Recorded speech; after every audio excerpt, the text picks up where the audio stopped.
Red यात्रा channel में आप सभी का स्वागत। हम देख रहे हैं सिकंदर पार्ट 3।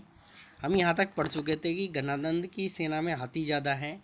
इसकी अफवाह चंद्रगुप्त मौर्य के माध्यम से चाणक्य ने फैला दी। जब उन्होंने ये अफवाह फैला दी कि ज़्यादा है तो सिकंदर की सेना आगे बढ़ने के लिए बिल्कुल तैयार नहीं, और उसने आगे बढ़ने से मना कर दिया। सिकंदर ने कहा कि मैं बिल्कुल भी आगे नहीं बढ़ूंगा। सिकंदर ने बहुत समझाने की कोशिश की, लेकिन सेना बिल्कुल नहीं मानी। जब सेना नहीं मानी तो उसके बाद उनका जो नौसेना प्रमुख था नियारकस, नौसेना प्रमुख, वो वापस चला गया पानी के रास्ते।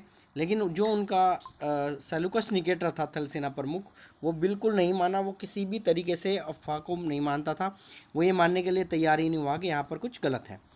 उस समय ज्ञात 6 या 7 देश थे जो ज्ञात हो चुके थे, और उन्हीं 6 या 7 देशों पर सिकंदर जो है अपना कब्जा कर चुका था। इसलिए सिकंदर को इसी कारण विश्व विजेता कहा गया, क्योंकि उस टाइम ज्ञात सभी देशों पर उसने कब्जा अपना कर लिया था। अगर करें बात भारत की, तो सिकंदर कहाँ घुसा?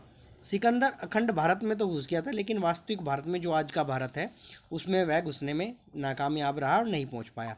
प्रश्न इस तरीके से पूछा जा सकता है कि क्या सिकंदर भारत में घुसने में सफल रहा? तो अगर पूछा जाए कि अखंड भारत में घुसने में सफल रहा, तो आप टिक करोगे यस। अगर आया कि भारत में घुसने में सफल रहा, तो आप करोगे नो, बिल्कुल नहीं रहा। 325 ईस्वी पूर्व सिकंदर जो है वो वापस चला गया, और 323 ईस्वी पूर्व बेबीलोन में पेट दर्द हुआ उसे, और डायरिया से उसकी मृत्यु हो गई। उस समय उसकी आयु 33 वर्ष थी। देखो यहाँ एक और कहानी है। कुछ लोगों का ऐसा मानना है कि उसे भी धीमा जहर दे दिया गया था, जो धीरे धीरे उसके पेट में इन्फेक्शन करता रहा, और लास्ट में जाके वो उसकी मृत्यु हो जाती है उसी के साथ। इसके साथ उसका घोड़ा जो था बौर केफला, वो भी दफना दिया गया। उसका मकबरा बेबीलोन में ही है, उसकी मृत्यु हो जाती है।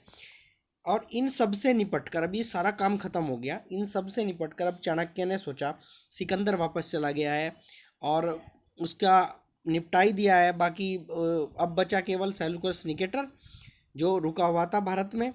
और अब मगध की ओर ध्यान देने की सोची चंद्रगुप्त मौर्य के लेकर, जो उसने बदला लेना था उसकी के लिए उसने प्रस्थान किया किधर? मगध की ओर। इसे पढ़ेंगे पार्ट 3 में।